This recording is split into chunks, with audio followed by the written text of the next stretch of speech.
Assalamualaikum warahmatullahi wabarakatuh, teman-teman semuanya.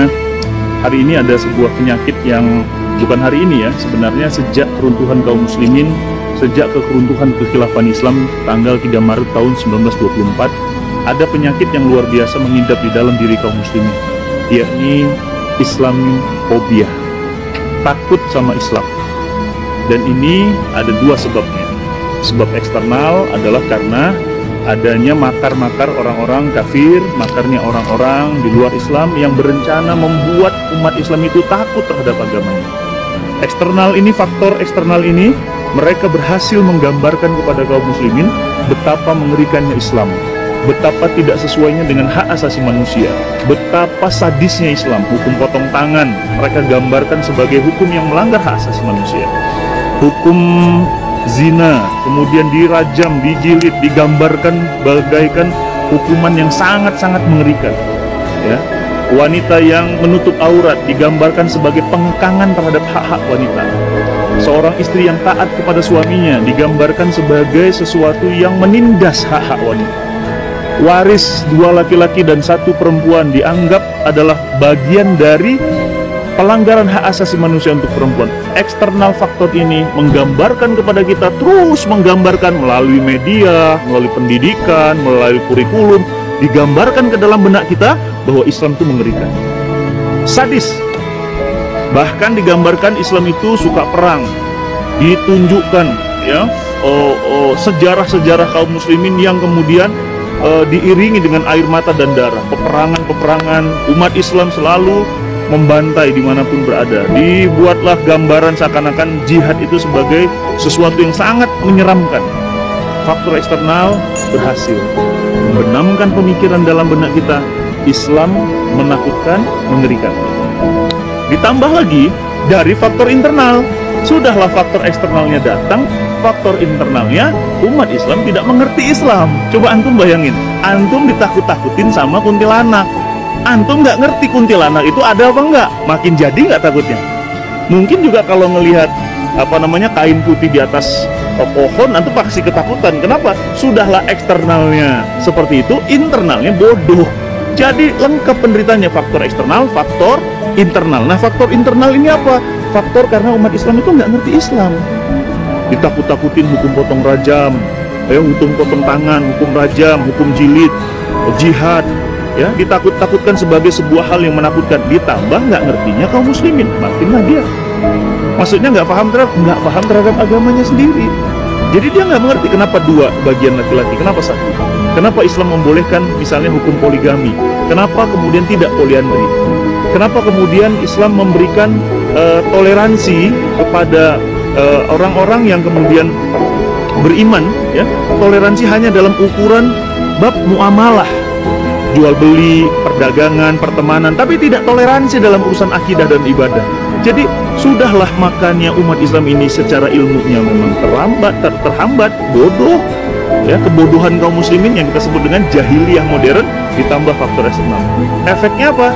Efeknya umat Islam hari ini takut dengan agamanya. Disampaikan khilafah, ketakutan.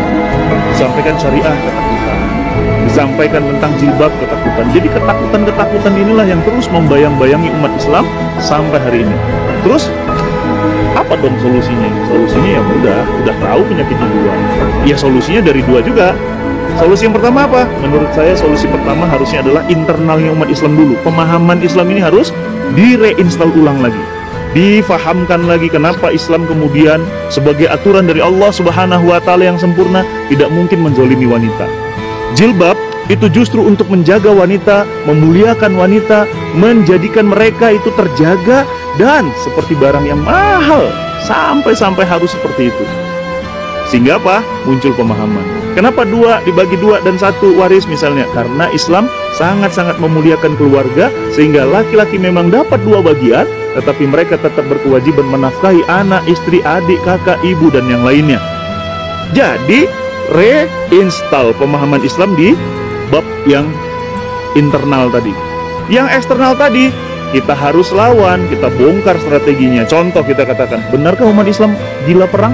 Pertanyaan saya, yang membunuh orang sampai puluhan ratusan juta dengan bom Hiroshima Nagasaki Islam bukan?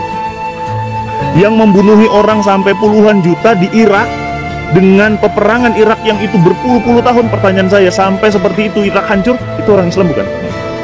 Yang kemudian menghancurkan negeri-negeri kaum muslimin di Palestina, di Syam, bahkan sampai hari ini umat Islam mau sholat aja nggak bisa. Pertanyaan saya, itu pelakunya orang Islam bukan?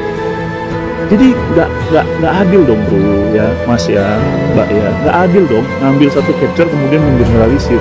Jadi yang jelas bahwa apa? Bahwa potret problem eksternal ini harus dilawan, dibongkar, dijelaskan kepada mereka bahwa apa? Eksternal itu adalah bukti bahwa jahatnya mereka terhadap kaum muslimin. Apa kata Allah? Yuridu ya ayyufi'u nurullahi biafwahihim. Mereka hendak memadamkan cahaya agama Allah dengan mulut-mulut mereka, dengan media-media mereka, dengan mimbar-mimbar mereka. Akan tetapi Allah akan tetap menyempurnakan cahayanya walaupun orang-orang kafir tidak menyukainya. Maka jamaah yang dirahmati Allah, dari sini kita jadi faham bahwa eksternal faktor ini bisa kita halangi, bisa kita hindari, bisa kita jauhi, bisa kita atasi kalau internal faktornya kuat. Maka alhamdulillah saya sekarang senang banyak kanal-kanal dakwah, banyak majelis-majelis taklim, banyak majelis-majelis ilmu. Itu untuk apa? Mereinstall Islam. Maka sahabat semuanya, faktor eksternal akan bisa kita halangi, akan bisa kita jauhi, akan bisa kita atasi dengan pemahaman Islam yang sempurna. Maka sebab kemerosotan umat Islam, menurut yang saya pahami adalah karena jauhnya umat Islam dari pemahaman Islam yang benar.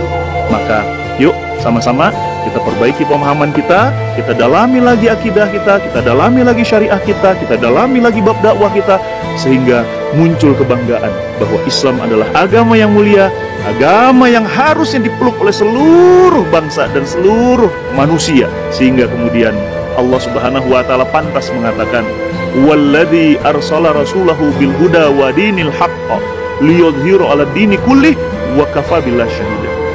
Ya, maka wajarlah kalau Islam selalu dimenangkan, karena Allah Subhanahu wa taala nggak mungkin mengutus agama sempurna, separipurna kecuali Islam. Ayo teman-teman semuanya, rajin belajar Islam, kaji Islam lebih dalam, sehingga kita bisa mengatasi eksternal faktor dan kita akan kembali mulia bersama Islam. Assalamualaikum warahmatullahi wabarakatuh.